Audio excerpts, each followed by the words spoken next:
2005 में मुंबई में rising sun pharmaceuticals नाम की दवा बनाने वाली कंपनी अचानक से बंद हो गई, क्योंकि कंपनी की फैक्ट्री में कंपनी के ओनर भावेश कपूर की अचानक रहस्यमय कारणों से मौत हो गई थी।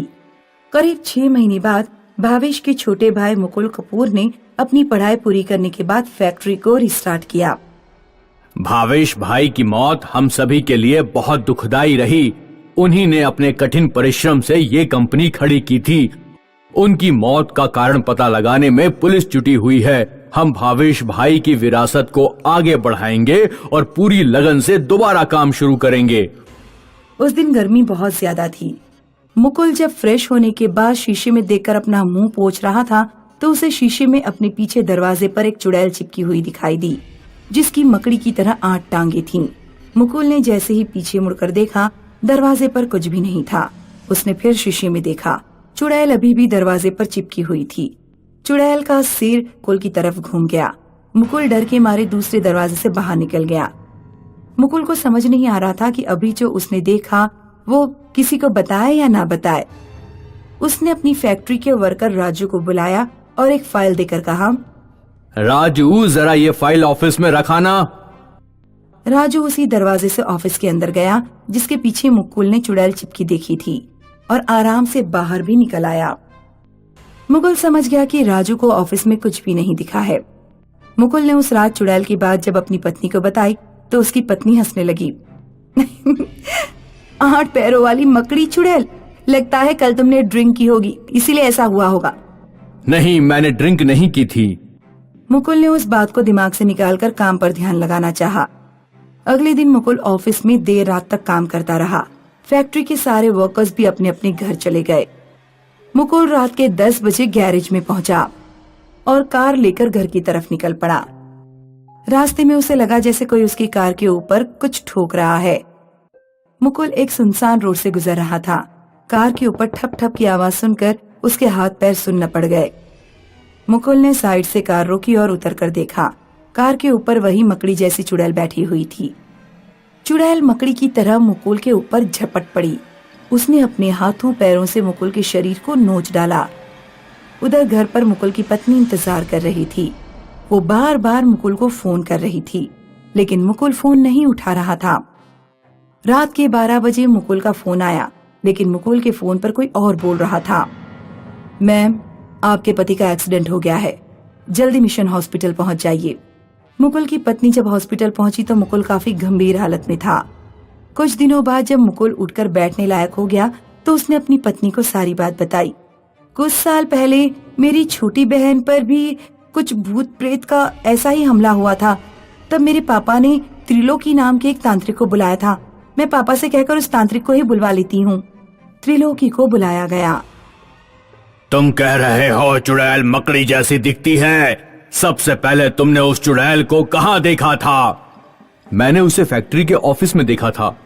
त्रिलोकी मुकुल की पत्नी के साथ फैक्ट्री में पहुंचा और उसने ऑफिस सहित फैक्ट्री का एक एक कोना छाना, लेकिन उसे कुछ भी हाथ नहीं लगा। पुलिस ने भी पूरी फैक्ट्री की खोजबीन की थी। मेरे पति के बड़े भाई की मौत का उन्हें कोई सबूत नहीं मिल पाया। मुझे नहीं लगता कि फैक्ट्री के अंदर कुछ मिलने वाला है। तब तांत्रिक ने फैक्ट्री के बाहर देखना शुरू किया। फैक्ट्री के पीछे काफी झाड़ियां थी। त्रिलोकी ने देखा कि एक जगह झाड़ियों को साफ किया गया था।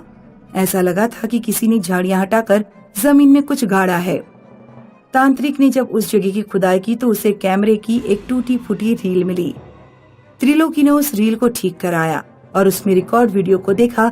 तब सारी बात सामने आई। तुम्हारी फैक्ट्री में स्नेहा नाम की कोई लड़की काम करती थी? मुझे इसके बारे में नहीं पता, शायद करती हो। मैं चूंकि बेंगलुरु में रहता था तो मुझे फैक्ट्री के वर्कर्स के बारे में जानकारी नहीं है। तुम्हारे भाई भावेश ने मकड़ी से निकले केमिकल से स्नेहा नाम की लड़की पर एक्सपेरिमेंट किया था, जिसमें वो लड़की मर गई थी। उस लड़की की आत्मा अब मकड़ी जैसी चुड़ैल बन गई है। तो अब उससे छुटकारा कैसे होगा? अगर उस चुड़ैल के मकड़ी जैसे पैर काट दिए जाएं, तो उसकी आत्मा अपने इंसानी रूप में वापस आ जाएगी और उसे मुक्ति मिल जाएगी। चुड़ैल की टांगे काट पाना नामुमकिन है। वो बुरी तरह हमला कर देती है। मुझे लगता है कि मुझे फैक्ट्री बंद करनी पड़ेगी। कोई गारंटी नहीं है कि फैक्ट्री बंद करने पर वो तुम्हारा पीछा छोड़ ही दे। वो तुमसे अपनी मौत का बदला लेगी। बेहतर होगा कि तुम उससे मुक्ति पाओ। मेरे पास एक तरीका है जिससे उसकी टांगे काटी जा सकती हैं। फैक्ट्री के एक बड़े हॉल में मुकुल को एक किनारे पर बेड पर लिटा दिया गया। हॉल में अंधेरा करके हॉल को बंद कर दिया गया और सिर्फ उसका एक दरवाजा खोला गया जिससे चुड़ैल अंदर आ सकी। रात के 12 बजे चुड़ैल हॉल में आई। हॉल में केवल मुकुल पर रोशनी पड़ रही थी, बाकी पूरे हॉल में अंधेरा था। तेरे भाई ने नौकरी देने के बहाने मुझे फैक्ट्री में बुलाया और मेरे ऊपर एक्सपेरिमेंट किया। तेरे भाई से तो मैं बदला ले चुकी हूँ, अब तेरी बारी है। चुड़ैल जैसे ही मुकुल की तरफ बढ़ी, उसके 8 पैर जमीन पर रखे लोहे के शिकंजों में फंस गए। शिकंजे पहले ही प्लानिंग के तहत जमीन पर रखे गए थे। तांत्रिक ने तुरंत ही हॉल की लाइट जलाई और तलवार से चुड़ैल के 8 पैर काट दिए। पैर कटते ही चुड़ैल की आत्मा हमेशा के लिए गायब हो गई। अनुज इस बात से परेशान रहता था कि उसकी बेटी अंशिका हर समय मोबाइल पर लगी रहती है। अंशिका के एग्जाम आने वाले थे, लेकिन अनुज देखता था कि अंशिका पढ़ते समय बार बार अपना मोबाइल उठाकर चेक कर रही है। अंशिका, अगर तुम बार बार मोबाइल में नोटिफिकेशन चेक करती रहोगी तो तुम्हारा कंसंट्रेशन पढ़ाई पर नहीं रह पाएगा। पापा, मैं टाइम देखने के लिए मोबाइल उठाती हूँ, लेकिन फिर मेरा ध्यान नोटिफिकेशन पर चला जाता है और फिर मैं उन्हें खोलकर चेक करने लगती हूँ। इस तरह मेरा टाइम बर्बाद हो जाता है। बेहतर होगा कि आप मेरे लिए एक दीवार घड़ी ला दें ताकि टाइम देखने के लिए मुझे मोबाइल का यूज ना करना पड़े। अनुज अगले दिन ऑफिस से लौटते हुए काफी लेट हो गया था। रात में वो घड़ी खरीदने के लिए बाजार में कोई दुकान ढूंढ रहा था, लेकिन कोई भी दुकान खुली हुई नहीं थी। फिर उसे मोड़ पर एक दुकान खुली हुई दिखाई दी। उसने उस दुकान से ही घड़ी खरीद ली और वो घड़ी ले जाकर अंशिका की टेबल पर रख दी। उस रात अंशिका ने घड़ी में सुबह 6 बजे का अलार्म लगाया और सो गई। कुछ घंटों बाद अलार्म की आवाज से अंशिका की आंख खुल गई। उसने घड़ी में टाइम देखा तो 12:30 बज रहे थे। मैंने तो सुबह 6 बजे का अलार्म लगाया था, लेकिन ये तो अभी ही बज गई। अंशिका ने घड़ी बंद की और सो गई। अगली रात अंशिका ने 6 बजे का अलार्म लगाया, लेकिन रात की 12:30 बजे घड़ी फिर बज उठी। हे भगवान, इस घड़ी का मैं क्या करूं? तभी अचानक अंशिका के कमरे में किसी की हंसी गूंजी। अंशिका बुरी तरह डर गई और उसने चीख कर अपने पापा को बुलाया। पापा, पापा! क्या हुआ अंशिका? ऐसे क्यों चिल्ला रही हो? पापा, मेरे कमरे में किसी के हंसने की आवाज आई और ये घड़ी खराब है। इसमें कितने भी बजे का अलार्म लगाओ, लेकिन ये रात के 12:30 बजे ही बज जाती है। कल आप इस घड़ी को वहीं वापस करके आओ जहाँ से खरीद लाए थे। अगले दिन अनुज घड़ी वापस करने उस दुकान पर गया जहाँ से उसने घड़ी खरीदी थी, लेकिन वो दुकान बंद थी। अनुज ने सोचा कि शायद वो गलत दिन या गलत समय पर आ गया है। वो अगले दिन फिर दुकान पर पहुँचा तो भी उसे दुकान बंद मिली। दुकान के बाहर एक बूढ़ा जूते पॉलिश करने वाला बैठा था। अनुज ने उससे पूछा, बाबा, ये दुकान किस समय खुलती है? बेटा, ये दुकान पिछले 20 सालों से बंद है। अनुज का कलेजा धक से रह गया। 20 साल? अनुज घड़ी लेकर लौट आया। क्या हुआ पापा? क्या दुकान वाले ने घड़ी वापस नहीं की? तुम इस घड़ी की चिंता मत करो, मैं ये घड़ी अपने कमरे में रख लेता हूँ। तुम अपने लिए एक नई घड़ी ऑनलाइन ऑर्डर कर लो। उस रात अनुज अपने पास घड़ी रखकर सो गया। रात के 12:30 बजे ही घड़ी में अलार्म बजने लगा। अनुज की आंख खुली तो उसने देखा कि अंशिका उसके सामने खड़ी है। अंशिका की आंखों में खून के आंसू थे। इससे पहले कि अनुज उससे कुछ कह पाता, अंशिका कमरे से निकलकर छत की ओर जाने लगी। अंशिका, इतनी रात में छत पर क्यों जा रही हो बेटा? अंशिका पर अनुज की बात का कोई असर नहीं हुआ। वो सीढ़ियां चढ़ने लगी।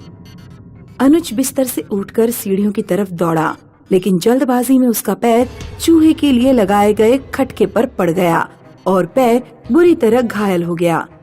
अनुज से चला नहीं जा रहा था, लेकिन बेचारा किसी तरह लंगड़ाता हुआ सीढ़ियों पर चढ़ा। जब वो छत पर पहुंचा तो उसने देखा कि अंशिका दीवार के ऊपर खड़ी हुई है। इस इससे पहले कि अनुज अंशिका तक पहुंच पाता, अंशिका 3 मंजिल की दीवार से नीचे कूद गई। अनुज की चीख निकल पड़ी। अंशिका, मेरी बेटी! तभी उसे अपने पीछे से अंशिका की आवाज आई। क्या हुआ पापा? आपके पैर में चोट कैसे लग गई और आप छत पर क्यों आ गए? भगवान का शुक्र है कि तुम सही सलामत हो। अगले दिन अनुज फिर उसी दुकान के पास पहुंचा जहां से उसने घड़ी खरीदी थी और उसने जूता पॉलिश करने वाले आदमी से पूरी बात पूछी। बाबा, एक बात बताइए, ये दुकान पहले किसकी थी? क्या यहाँ पर घड़ियां बिका करती थी? मैं शहर में ज्यादा पुराना नहीं हूँ, मुझे तो यहाँ सिर्फ 7-8 साल ही हुए हैं। ये दुकान बाजार में सबसे बड़ी घड़ियों की दुकान थी। सेठ रामजीवन नाम का एक आदमी यहाँ बैठा करता था। सेठ की एक ही बेटी थी, उसका दुनिया में और कोई नहीं था। सेठ की बेटी किसी लड़के से प्यार करती थी, लेकिन सेठ उसकी शादी अपने दोस्त के बेटे से करवाना चाहता था। सेठ ने जबरदस्ती लड़की की शादी तय कर दी। इसीलिए एक दिन लड़की ने छत से कूदकर आत्महत्या कर ली। तुम्हारे पास जो घड़ी है, ये घड़ी सेठ की लड़की अपने आशिक को गिफ्ट करना चाहती थी, लेकिन उसकी ख्वाहिश अधूरी रह गई क्योंकि सेठ ने लड़की के घर निकलने पर बंदिश लगा दी थी। अनुज समझ गया कि उसके घर हो रही अजीब घटनाओं का कारण वो घड़ी है। अनुज ने वो घड़ी दुकान का शटर उठाकर दुकान के अंदर फेंक दी और अपने घर लौट आया।